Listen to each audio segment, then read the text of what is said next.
Hello and welcome back to the channel as we get ready to take a look at the Eleanor Roosevelt quarter in the American Women's Quarters program. But before we do that, here is the upcoming calendar that will, as of June 10th, hopefully get us caught up completely on the American Women's Quarters program. Next week, we have Jovita Idar. I keep saying Jovita, but I've also seen the pronunciation Jovita. So I don't know. I don't mean to be disrespectful. I'm just not sure how to pronounce it exactly. The 13th, we have Maria Tallchief. May 20th, Reverend Dr. Polly Murray.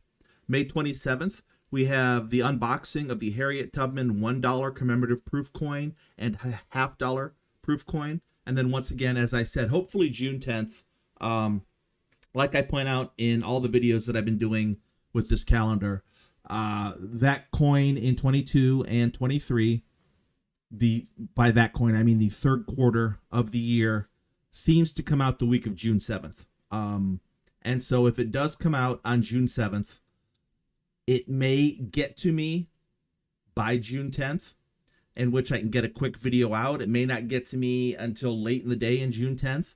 And so that video may be delayed till June 11th. If, however, it does not come by the 10th, or I find out that it's coming the following week on June 10th, there will be a separate video. We will have something in there to fill the gap. But we're speculating that sometime around June 10th or June 11th, the video for Dr. Mary Edwards Walker will be released. And now that we've done some housekeeping, let's talk about Eleanor Roosevelt. Born into a politically influential family in New York City on October 11th, 1884, Eleanor Roosevelt married Franklin Delano Roosevelt, her distant cousin, in 1905, aligning her with one of America's most prominent political families. Now, before we go any further, distant cousin, every book you read or everything you read about Eleanor Roosevelt says that, her distant cousin, Franklin Roosevelt, like they were fifth cousins twice removed or once removed. She was closer to being related to Teddy Roosevelt, who was her uncle, than she was Franklin Roosevelt. So when you hear Eleanor Roosevelt and distant cousin, don't get confused. They weren't really that closely related. And the other thing I'd like to point out, when she was young, when she was 8 or 10 years old, both of her parents wound up dying within 2 years of each other. And so she was raised by her grandmother. And her grandmother was very overbearing. Her grandmother sent her away to boarding schools, to finishing schools, even sent her to London to school. And so, she finished her education.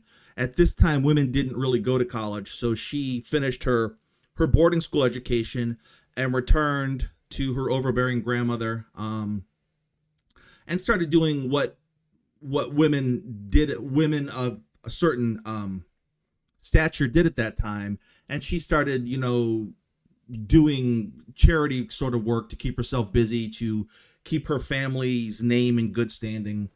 And that's where she met FDR.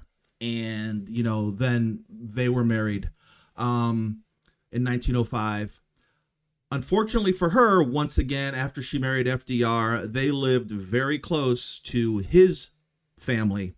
And his mother then became overbearing, sort of micromanaging everything that Eleanor did, what she was involved in, how she was perceived or seen by the public, all that stuff.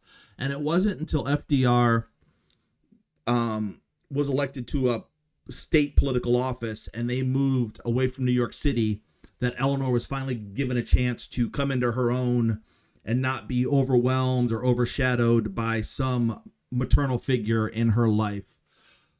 So I just wanted to get that clear. After FDR was stricken with polio in 1921, Eleanor Roosevelt became more actively involved in politics, advocating for women's political participation and leadership in organizations like the League of Women Voters and the Women's Trade Union League. Now, this was 1921, so this was just as women were given the right to vote. So she was all in favor of that, but that movement had ceased to exist or come to an end, so to speak, because women did receive the right to vote. So there were no more suffragettes or things of that nature. So she got involved in the League of Women Voters and the Women's Trade Union League, once again trying to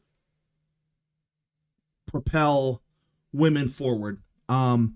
During her husband's presidency, Eleanor Roosevelt redefined the role of the First Lady, using her position to champion progressive causes, improve social conditions, and advocate for civil liberties, becoming a prominent and publicly recognized political figure. As First Lady, she traveled extensively across the United States, inspecting living conditions, relief projects, and working environments, which she reported back to the president, influencing policy and public awareness. Now, FDR was elected president in 1932. What was going on in the U.S. in 1932? It was, of course, the Great Depression. So there were a lot of, I think it was a matter of, and I'm not saying she wouldn't have done anything if this wasn't going on, but I'm sure that in 1932, it was all hands on deck as far as trying to get the country out of the absolute hole that it was in. FDR had a bunch of programs going on referring to the New Deal and the Second New Deal, trying to get the country out of poverty. And I feel like the First Lady, that was an opportunity that probably wasn't available to First Ladies before. The fact that people were willing to listen, people were willing to hear her out and listen to her ideas and allow her to report back to the president and step into a leadership role, because they were willing to accept anything to get food on their table, to get them jobs, to get them a place to live, to stop them from having to beg in the streets. And so I think it was just, she came along at the right time for her to shine and establish herself, given the circumstances in the country. After FDR died in 1945, Eleanor Roosevelt continued her public service by joining the United Nations. As chairperson of the Human Rights Commission, she was instrumental in drafting the Universal Declaration of Human Rights, which was adopted in 1948. Eleanor Roosevelt passed away on November 7th, 1962, and is remembered as a pioneering figure in advocating for human rights, women's rights, and social justice. Her efforts and achievements continue to impact global policies and inspire generations. She is buried next to her husband at their estate in Hyde Park, New York.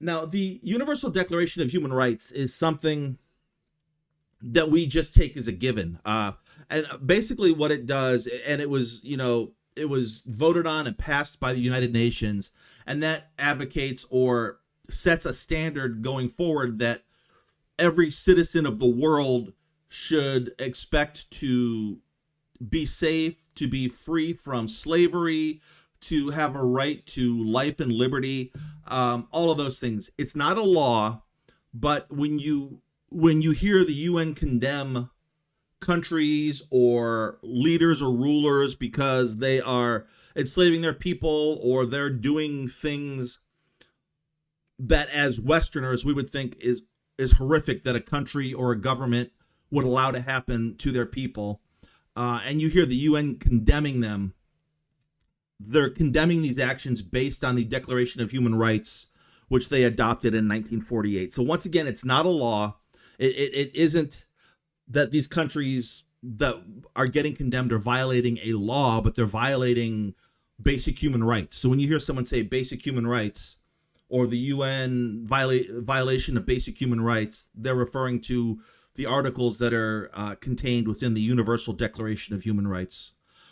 And so that's just a brief look at Eleanor Roosevelt's life. Now, there are books and books and books and websites and pages that are dedicated to discussing all of her achievements and all of the things that she was involved in, but I am making my best effort to keep these videos down to around 10 minutes, 12 minutes, somewhere in there. And so there isn't a whole lot of time to go into everything that she did in the positive for civil rights, for women, for social injustice. Anyhow, let's take a look at the design of her quarter.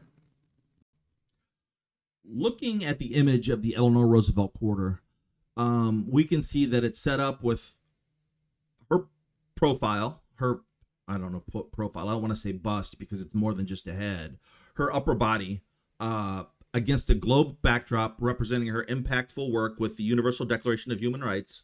And the scale is also involved in that: justice, human rights, etc.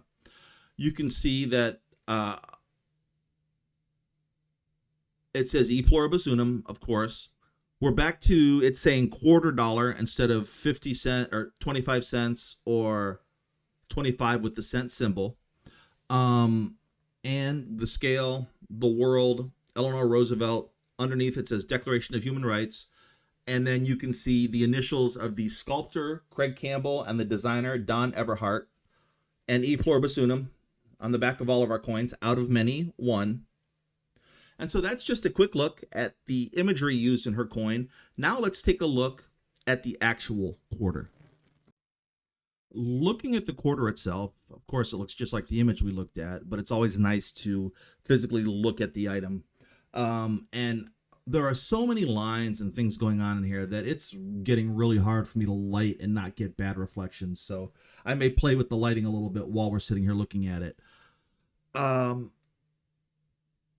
I get the idea of the coin, and you all who've seen my other videos you probably know what I'm going to say. This quarter, for me, the reverse of this coin is too busy.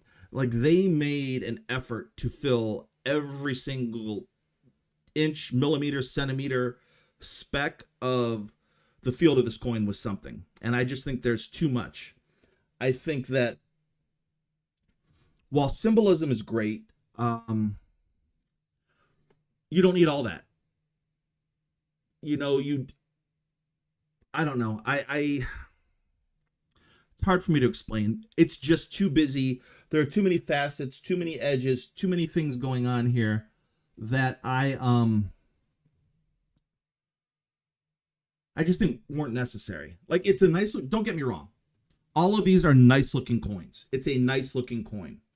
But if I was going to rank, and I may rank, when we're all done with this, I may rank the styles of the quarters by favorite to least favorite. We'll see. But anyhow, this is the Eleanor Roosevelt 2023 American Women's Quarter. And real quick, before we end this video, let's jump back, look at the calendar, and have some closing comments. I just want to thank everybody for watching this video. We have 2 more quarters left, and we will be finished with 2023. And then we will be getting ready to take a look at the first 2024 quarter and the third 2024 quarter. With that being said, there was a series, and I'm not going to say too much about it. There was the U.S. Mint started a series in 2018 that I completely missed, and it wasn't quarters. But I think that sometime in June, we're going to jump in and try to catch up and start taking a look at this new series. And it was the Innovation Dollars. And it's supposed to go all the way through 2032. And we are, I guess 6 years behind on it now. So I think we're going to take a look at that rolling into June and through the rest of the summer. Anyhow, as usual, if anybody wants the Eleanor Roosevelt Philadelphia Mint Quarter, the first 5 or 10 people that send an email to the email address in the description down below with their contact information, name, address for them or for wherever they want this coin sent, I will be happy to do that. For those of you that did contact me and asked me for the Bessie Coleman quarter or the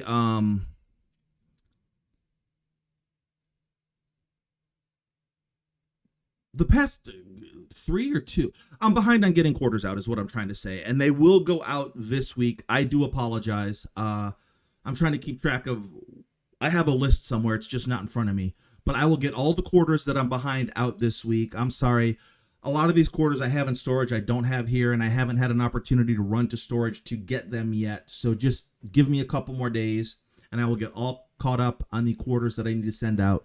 Anyhow, if anybody has any questions, comments, or criticisms, feel free to leave them in the comment section down below. I respond to all comments, and I'm not afraid if you tell me that I'm doing this wrong or that wrong, or I need to do something better. That's perfectly fine. I want to thank you all for watching this video, and I hope that you all have a great week.